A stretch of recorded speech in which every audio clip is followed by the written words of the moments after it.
The Taste of Destiny, the love story of Daniel and Kina. Chapter 1. The Boy Who Smelled of Spices. Daniel's childhood was simple, quiet, and scented with garlic, thyme, and the smoky aroma of his grandfather's cast-iron pots. His grandfather, Pa Nwoke, had cooked for diplomats and expatriates in Port Harcourt's old colonial clubs. While other boys played football in the street, Daniel learned how to chiffonade basil, how to balance acidity with sweetness, how to listen to a pot the way a musician listens to a drum. But he never went to school. His parents were too poor, and Pa Nwoke needed help in the kitchen. Daniel grew up believing he was ordinary, except for the magic in his hands. The politician's house. When Daniel turned 27, he got a job as a domestic assistant in the mansion of Chief Tamuno Briggs, one of the wealthiest politicians in Rivers State. The house was a world of marble floors, chandeliers, and people who barely noticed him. Except one, Kina Briggs, 24, beautiful, sharp-tongued, raised in luxury, and she hated Daniel. Not because he wronged her, but because he believed he was beneath her. Whenever she passed him, she would wrinkle her nose. "You smell like onions again," she would say, flipping her hair. Daniel would bow slightly. "Sorry, Ma." She never called him by name, just boy. The birthday disaster. Kina's 25th birthday was the event of the year. A garden party with senators, CEOs, and foreign guests. The caterer, a famous chef from Abuja, was supposed to arrive by noon. He didn't. By 3 p.m., the truth came out. He wasn't coming.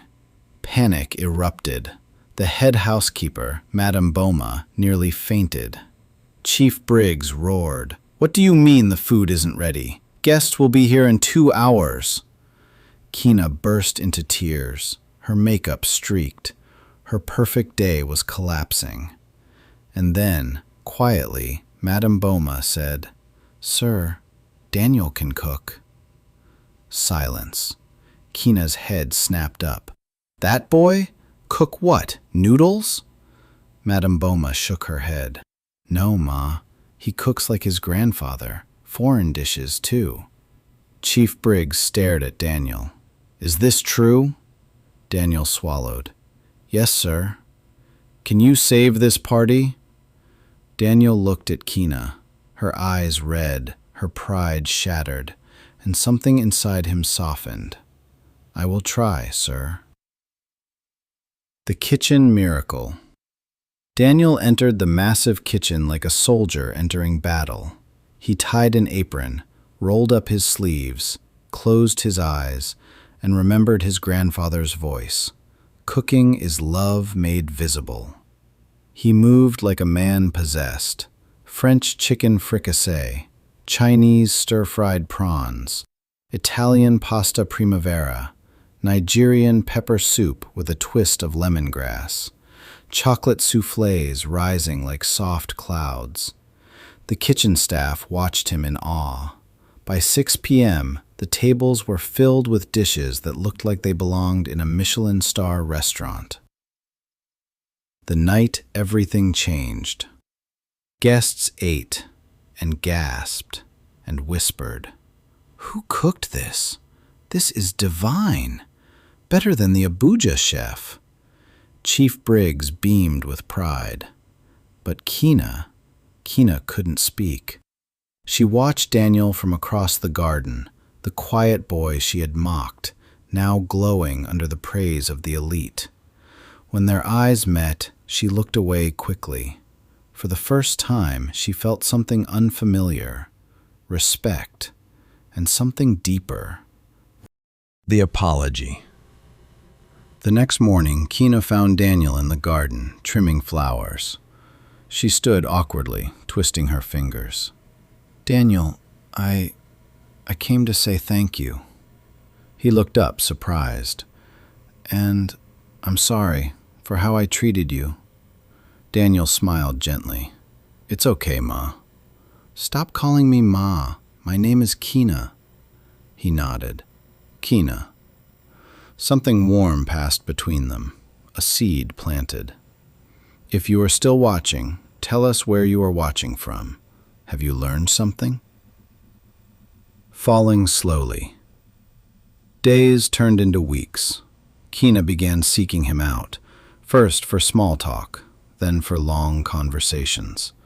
She discovered he was funny, thoughtful, gentle. He discovered she was lonely, misunderstood, tired of being perfect. One evening she asked, Daniel, why didn't you ever defend yourself when I insulted you? He shrugged. You were hurting. I didn't want to add to it. Her eyes softened. No one had ever seen through her like that. The first touch. One rainy night, the generator failed. The mansion went dark. Kina panicked. She hated darkness. Daniel found her trembling in the hallway. Without thinking, he took her hand. I'm here. She didn't pull away. In that moment, the world shrank to 2 heartbeats in the dark. Love blooms. Their bond deepened. She visited the kitchen to watch him cook. He taught her how to chop onions without crying. She taught him how to read and write better. They became each other's missing pieces. But love in a wealthy home is never simple. Rumors spread. Servants whispered. Chief Briggs noticed. The confrontation. One evening, Chief Briggs summoned Daniel. I hear you and my daughter are close. Daniel froze. Sir, I respect her deeply. That's the problem, Chief Briggs said. You respect her too much to hurt her, and she respects you too much to let you go. He sighed. Daniel, do you love my daughter? Daniel's voice shook. Yes, sir. And she loves you? Daniel hesitated, then nodded. Chief Briggs leaned back. Then marry her. Daniel's eyes widened. Sir? I want a man who can love her, protect her, and keep her grounded. You are that man. The wedding. The wedding was small but beautiful. Kina walked down the aisle in a simple white dress. Daniel cried openly. She laughed and wiped his tears. When they exchanged vows, Kina whispered, You saved my birthday, but you also saved my heart. The gift of a lifetime. As a wedding gift, Chief Briggs built a luxury hotel and restaurant, Daniel's Table. It became the most famous dining spot in Port Harcourt. People traveled from Lagos, Abuja, even Ghana to taste Daniel's creations. And every night, Kina sat at a corner table, watching the man she loved do what he was born to do. The taste of forever. Years later, Daniel would tell their children, Your mother taught me confidence. I taught her humility. Together, we cooked a life full of love. And Kina would smile and say, I didn't fall in love with a chef. I fell in love with a man who knew how to love. Their story became a legend, a reminder that destiny sometimes hides in the most unexpected places, even in the hands of a boy who smelled of onions. Subscribe and like this video for more of our stories. See you next week.